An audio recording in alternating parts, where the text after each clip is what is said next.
আরে সামনে আসছে নির্বাচন, চিন্তা করেন জনগণ, যে হবে ইসলামের বন্ধু এমন নেতা প্রয়োজন, এমন নেতা প্রয়োজন। কথা কন ঠিক না বেঠিক?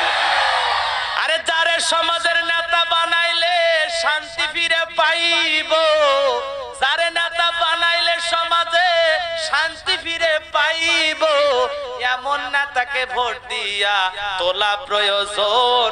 ওরে বাংলার জনগণ, যেই নেতা সমাজে ক্ষমতায় গেলে ইসলামের কল্যাণ হবে, যেই নেতা ক্ষমতায় গেলে জাতির মানুষের কল্যাণ হবে, এমন নেতাকে ভোট দিয়া তোলা প্রয়োজন। ওরে কিশোরগঞ্জের জনগণ, সামনে আসছে নির্বাচন।